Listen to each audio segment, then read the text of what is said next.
A woman walked into a wedding hall in Kuwait one night and performed for hours for a room full of guests. She sang, she played, the guests danced, and everything seemed normal at first. But as the night went on, something started feeling very wrong. The guests were too many. The way they moved was not normal. The air in the room felt heavy and strange. And then, one of her band members looked down at the feet of a female guest as her dress moved. And what he saw under that dress were not human feet. They were hooves, animal hooves, covered in dark hair, exactly like the legs of a lamb. He looked at the singer, she looked back at him, and they both understood in that moment that the people in that room were not people at all. They had been hired to perform at a wedding, but it was not a human wedding. The guests filling that hall, dancing in that strange, twisted way, with skin that burned like fire when touched, were Jinn. Noura Al-Taqaqa and her band were trapped in the middle of a gathering of beings that no human being is ever supposed to see. They could not stop playing. They could not walk out. All they could do was keep performing and pray that they made it to morning.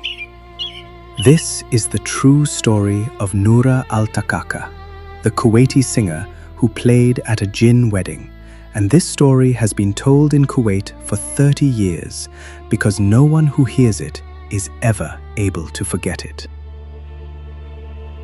This channel exists for the stories that the world cannot explain, the stories that stay with you long after you have finished listening. Subscribe right now so you never miss a single one. Now, let us go back to the beginning, because to truly understand what happened to Noura Al-Taqaqa, you need to understand who she was before that night and what her life looked like when everything was still normal.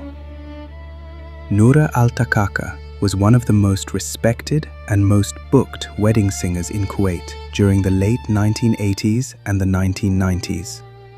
In Kuwaiti culture, weddings are among the most important and most celebrated events in a family's life. Having the right singer at your wedding was a matter of honor and pride. Families planned their weddings for months, sometimes years, and finding the right performer was one of the most important decisions they made. Noura had built her career the hard way, one performance at a time, one family at a time, until her name became one of the most trusted names in the private wedding circuit across Kuwait. She performed specifically at the women-only sections of weddings, which in Kuwaiti tradition are held separately from the men's celebrations. This made her work deeply personal and deeply trusted. The families who hired Noura were not hiring a stranger. They were inviting her into one of the most sacred and meaningful nights of their lives. And Noura understood that. She showed up prepared every single time. She delivered every single time. By the 1990s, her phone did not stop ringing. Families who hired her once came back again and again. Word spread from household to household, from neighborhood to neighborhood, from one side of the city to the other. Noura Al-Taqaqa had a career that looked like it was going to last for the rest of her life. She had no idea that one phone call was going to take all of it away. The call came in 1997. A man contacted Noura and offered her a booking for a private wedding celebration. The details seem normal enough. It was a wedding held in the evening at a large mansion located away from the city. The money he offered was generous, more than the usual rate, the kind of offer that a working performer does not turn away from. Noura agreed to the booking. She noted the address, she told her band, and on the night of the performance, they gathered their instruments, loaded their equipment, and drove out to the address they had been given. When they arrived, the mansion was large and well prepared. There were decorations. There was space for guests. The lighting was in place. The stage area was ready. Everything looked exactly the way a wedding venue is supposed to look on the night of a celebration. Noura and her band went inside. They set up their instruments. They checked everything. And then they waited for the guests to arrive.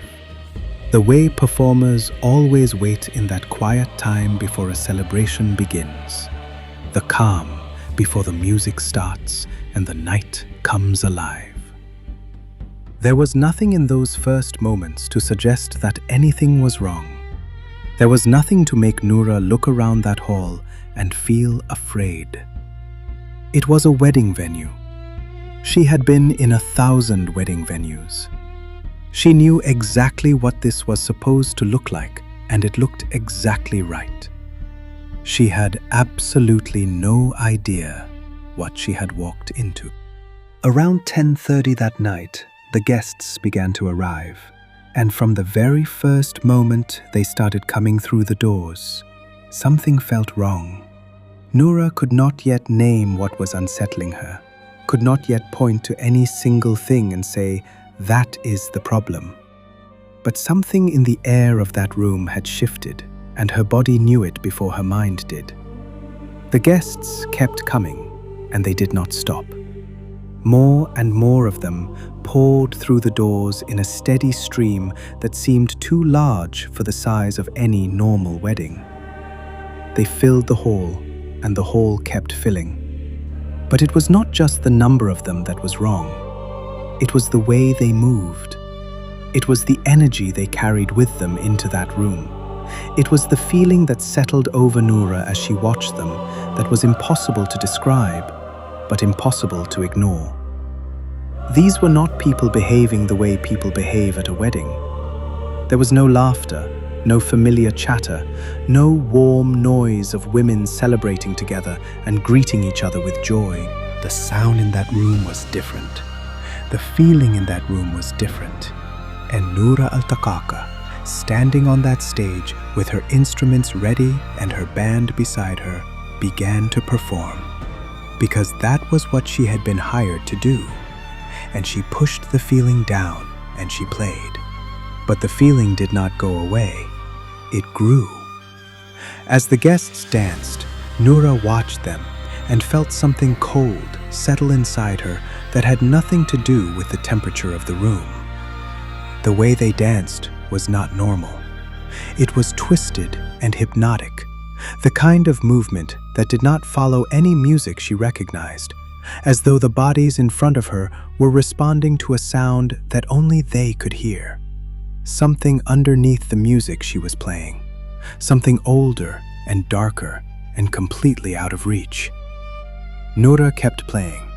She was a professional. She did what professionals do. She kept going. Then the guests began moving closer to the stage. And that was when everything became impossible to explain away. When the guests came close enough for Noura to feel the heat coming off their bodies, she understood immediately that the heat was wrong. It was not the natural warmth of a living human body in a crowded room. It was something far beyond that. A burning heat that felt like it was radiating from somewhere deep inside them.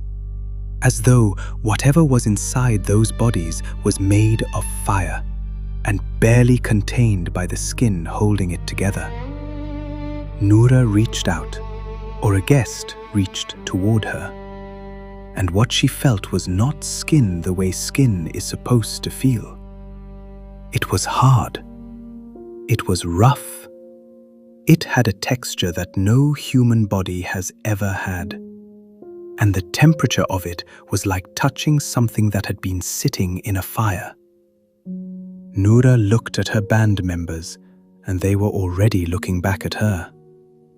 They had felt it too. They had noticed it too. One of the band members was standing at the edge of the stage when a female guest moved past him, and the hem of her long dress shifted slightly as she turned. He looked down, and what he saw stopped his heart completely. Beneath the hem of that dress, where human legs should have been, were legs covered in thick, dark hair, ending not in feet, but in hooves. The black hooves of an animal, exactly like the legs of a lamb. He did not scream. He did not run. He looked up at Noura. Noura looked at him. The entire band exchanged glances in the way people do when they all understand something terrible at the exact same moment, and none of them can say it out loud, because saying it out loud might make it worse. And every single one of them kept playing, because in that moment, stopping felt far more dangerous than continuing. Nobody spoke the word. Nobody named what was in that room. But every person on that stage knew with a certainty that went far beyond logic or reason or anything they had ever learned in their lives, that the guests filling that hall were not human beings. They were Jinn. Noura and her band were performing at a Jinn wedding. In Islamic belief, Jinn are beings that were created from smokeless fire, existing in a world that runs alongside the human world but cannot normally be seen or touched. They are not imaginary. They are not a story told to frighten children. They are documented in the Quran. They are part of the fabric of creation itself, beings that exist just as surely as human beings exist, living their own lives in their own world, sometimes crossing into the human world in ways that rarely end well for the human beings involved. Encounters between humans and Jinn are not supposed to happen. They are not meant to happen. And when they do happen, the human being caught in the middle of such an encounter is almost never the one who walks away unharmed. Noura Al-Taqaqa and her band were standing on a stage in the middle of a hall full of Jinn, performing the music of a wedding that no human family had planned and no human guests had been invited to. They had been brought there deliberately, chosen, hired, paid, and placed in that hall for reasons that none of them understood, and all of them were too terrified to think about too carefully. And the only thing keeping them alive in that moment, the only thread of safety they were holding on to, was the music. So they played. They played through the fear and the burning air and the twisted dancing and the eyes that did not look the way human eyes are supposed to look. They played and they prayed and they did not stop. The night stretched on and on in a way that felt completely wrong, as though time itself was behaving differently inside that hall, as though the hours were not moving the way hours are supposed to move. The performance went far beyond the length of any normal wedding engagement. The guests showed no sign of leaving. The dancing did not stop, and the heat in that room built and built until the air itself felt thick and heavy and pressing in from every direction. At exactly 3 o'clock in the morning, every single light in that mansion went out at once. The entire hall was plunged into complete darkness. Not the dim half-darkness of a power cut where a little light still comes through from somewhere. Total darkness. The kind where you cannot see your own hand in front of your face. And in that exact same moment, the burning heat that had been pressing down on them all night vanished. The warm air that had filled that hall turned ice cold in an instant. A cold so sudden and so complete that it felt like the temperature had dropped 30 degrees in the space of a single breath. The sound of the dancing stopped. Noura did not wait. She did not speak. She did not call out to her band members or tell anyone what to do. She moved. She moved toward the doors in the darkness, and her band moved with her, all of them driven by the same single instinct, the same overwhelming need to get out of that building before the lights came back on. They left their instruments on the stage. They left their equipment where it stood. They left every single thing they had brought with them inside that building, and they ran through the darkness toward the doors and out into the night air, and they did not stop running until they reached their cars. They got in. They drove. They drove away from that mansion as fast as the road would allow, and none of them looked back. Noura Al-Taqaqa never went back to that building. She never drove down that road again. And in the days that followed, when she began asking questions about the mansion and the man who had hired her and the booking that had brought her there, the answers she got were the answers that broke something inside her permanently. The mansion had been abandoned for 10 years. No one had lived there. No one had held any event there. There had been no wedding, no family, no celebration of any kind in that building for a full decade. The man who had called her could not be found. No one knew who he was. No trace of him existed anywhere. Noura Al-Taqaqa never performed again. Not at a wedding, not at a private gathering, not anywhere. The woman who had spent her entire adult life building one of the most respected performance careers in Kuwait's wedding circuit put down her instruments after that night and never picked them up again.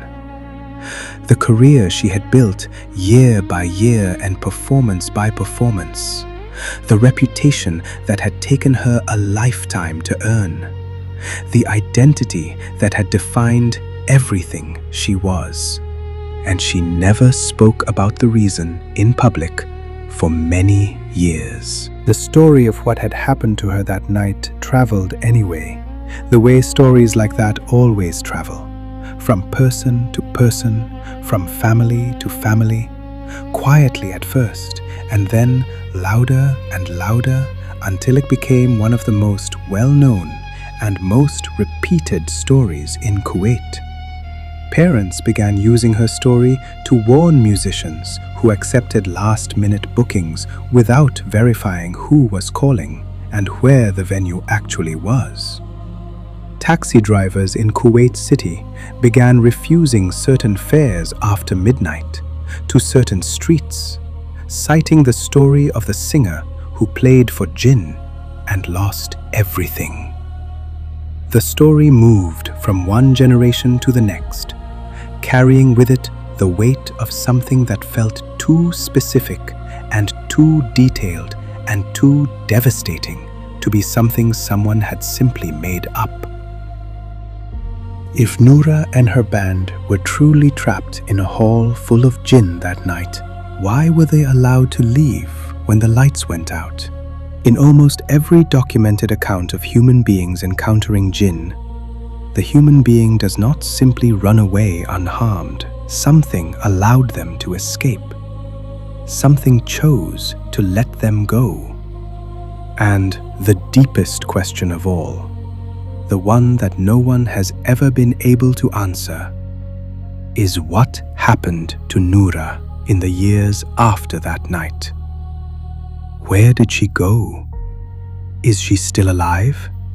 And in all that silence, in all those years without music, what did she hear when the nights got quiet and there was nothing left to play? Tell us what you think about Noura's story in the comments. We read every single one.